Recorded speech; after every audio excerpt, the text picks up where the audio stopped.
Bonjour et bienvenue dans cette deuxième partie du cours dédié au langage binaire. Alors aujourd'hui, je vous ai préparé des applications directes de ce langage, notamment autour d'une partition de musique traditionnelle. Et dans un deuxième temps, nous allons découvrir un outil qui s'appelle la boîte au rythme, qui est un système pour programmer de la musique électronique. Alors avant de suivre ce cours, euh, je prends par fait que tu as déjà travaillé les exercices 1 et 2, notamment l'exercice numéro 2, où tu as découvert la lecture des deux lignes avec des indépendances de la main droite et la main gauche. Si ce n'est pas encore le cas, je te conseille de faire en premier l'exercice 1 et l'exercice numéro 2. Comme ça, tu pourras comprendre et tout ce dont je vais parler ici dans ce deuxième cours. Si c'est le cas, ben, c'est parti pour découvrir les applications de ce système. Voilà donc une partition de musique traditionnelle, à quoi ça peut ressembler. J'ai pris comme exemple un rythme qui s'appelle soli. Les solis, c'est une famille de rythmes. Là, il s'agit du solilan. C'est des rythmes qui viennent d'Afrique de l'Ouest, de la culture mandingue. Alors, dans cette musique, vous allez avoir des djembés et des dundun. Les dundun, c'est des tambours d'accompagnement. Et vous allez avoir différentes lignes d'instruments qui vont jouer, qui vont interpréter ces musiques. Mais avant de parler et d'analyser cette façon d'écrire le langage binaire, je vous propose d'écouter un solilan.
Voilà donc à quoi ressemblent les différentes parties du soli. Maintenant, je vous propose de faire une analyse de ce langage pour découvrir un peu plus comment on va écrire les différentes sections de cette musique. Et par exemple, prenons le sangban. Alors le sangban, c'est un des tambours d'accompagnement, c'est les tambours graves qui étaient à l'arrière. Et c'est justement là où je vous ai dit, il faut comprendre la lecture en deux lignes, puisque le sangban, c'est un instrument de musique dans lequel vous allez avoir une cloche qui est jouée de la main droite et une peau qui est jouée de la main gauche. Et en plus, avec cette main gauche, vous allez faire plusieurs sons. C'est pour cela que nous allons comprendre une extension du langage binaire. Imaginez qu'au lieu d'écrire que avec des 0 et des 1, je vais rajouter un 2, un 3, un 4, etc. qui vont représenter différents sons. C'est-à-dire, par exemple, si le 0 était le silence, le 1 un clap, ben le 2, ça va être un coup dans ma poitrine. Et ça reste du langage binaire. Donc, si nous faisons une lecture de la cloche, on a son 1, silence, son 1, silence, son 1, silence, ainsi de suite jusqu'à la fin pour la main gauche. Et avec la main droite, on va avoir donc le son 1, 3 silences, le son 1, 3 silences, le son 1 silence, le son numéro 2 qui est représenté par une petite croix, un silence, le son numéro 1 et 3 silences. Je vous laisse le temps de regarder un peu plus. Voilà. Comme vous avez déjà fait l'exercice numéro 2, vous savez lire le langage binaire, mais aussi vous savez interpréter une lecture à deux mains. Du coup, dans le cas où vous voulez vous entraîner, ben, vous savez déjà comment ça fonctionne. Pour pouvoir synthétiser cette musique, du coup, je voudrais vous faire une introduction, un petit mot d'emploi, un petit mode d'emploi pour un outil qui est donc la boîte à rythme. J'ai choisi une boîte à rythme en ligne que je vous présente, que je vais laisser sur le Padlet. Il faudra juste aller ouvrir le site web qui la détienne et vous pourrez vous amuser sur cette boîte à rythme. Alors la boîte à rythme, comme vous pouvez voir, c'est juste une succession de sections. Je peux changer justement la quantité de carreaux que je vais compléter avec des sonorités ou des silences. Et ainsi de suite, je vais pouvoir m'amuser à remplir avec des silences et des sons jusqu'à la fin. Vous voyez, si j'ai envie de les enlever, je vais juste cliquer dessus à nouveau et ils vont disparaître. Quelques instruments vont avoir du coup aussi, comme je vous l'ai dit, un son numéro 1 qui est représenté en vert, mais aussi un son numéro 2 qui est représenté en jaune. Imaginez le 0, le 1 et le 2 du langage binaire. Cette boîte à rythme est structurée avec des sonorités d'une batterie pour faire de la musique électronique, mais on va choisir des sonorités et on va faire une application directe donc du rythme soli. Ici, les deux autres boutons que l'on va découvrir pour cette fois-ci, ça va être donc play pause pour commencer et arrêter. Et ici, cet indicateur qui est donc le métronome que vous avez déjà découvert lors des exercices 1 et 2. Pour le moment, c'est avec ceci que l'on va travailler nos rythmiques. Et c'est parti. Allons-y. Donc voilà les outils, tous les outils, ma boîte à rythme et les différentes sections que l'on va programmer ensemble. Alors j'ai fait le choix de 3 sections, je ne vais pas faire toutes les sections à titre d'exemple, excusez-moi. Je vais faire les 3, après si vous voulez vous amuser à en faire d'autres, c'est à vous de jouer. Je vous propose du coup de commencer par le kenkeni. Le kenkeni est le tambour le plus aigu de la section. Alors la cloche, on va par exemple la représenter par la charlet, le charleston qui est donc une cymbale de la batterie. Alors si nous allons sur la cloche du kenkeni, il y a un son, un silence, deux sons, un silence, deux sons, un silence. Et ensuite, ce système va se répéter à nouveau une fois. Vous voyez, du coup, dans le Charleston, j'ai programmé avec des silences et des sons la ligne. Je vais prendre par exemple le tom basse, pourquoi pas, pour faire la ligne de la peau.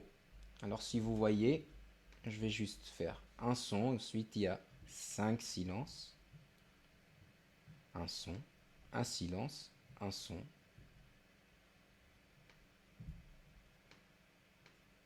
Cinq silences, un son et un silence. Voilà du coup à quoi ressemble dans la boîte à rythme cette écriture du kenkeni. Si vous voulez, je vais mettre play pause pour qu'on écoute ensemble.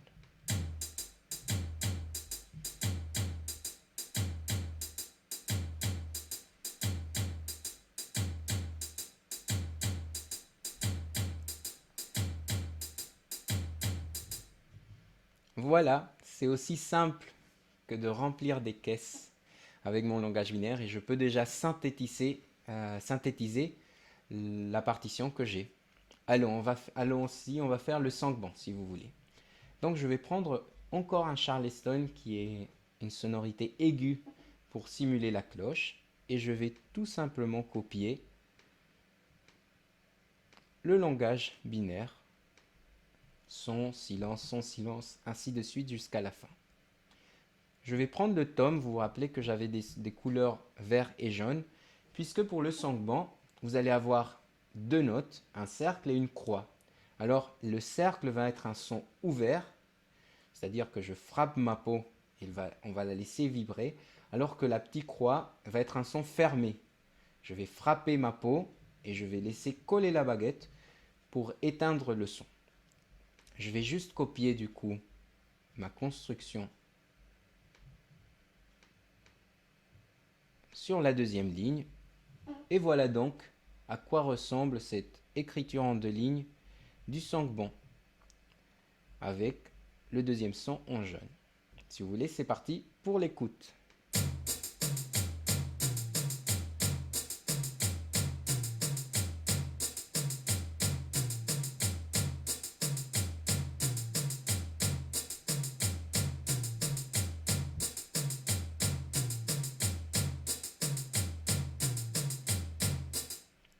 Voilà. Et pour finir, on va faire, si vous voulez, le djembé numéro 2. Alors, le djembé numéro 2, c'est un système d'écriture sur une seule ligne, puisque c'est un seul tambour. On aurait besoin du coup d'un troisième son. Si vous voyez, il y a une B qui représente un son grave, une basse, sur cette boîte à rythme qui est extrêmement simple pour découvrir. Nous avons que deux sons. Du coup, on va faire abstraction de ce coup basse. Et on va faire que des sons croix et des sons cercles. Allez, c'est parti. Je vais juste programmer les sons. Comme vous voyez, du coup, la première partie, la première section, c'est des sons en croix, c'est des claqués. La deuxième partie, c'est des sons en ronde, ça correspond à des sons toniques. C'est ainsi qu'on les appelle, on va dire, réellement. Et je vais répéter ce système. Voilà. J'ai utilisé la ligne de la caisse claire qui a deux sons pour synthétiser du coup le djembé numéro 2. Voilà, je vous laisse le temps de vérifier, de regarder, de découvrir. Et si vous le voulez bien, c'est parti du coup pour l'écoute de l'ensemble.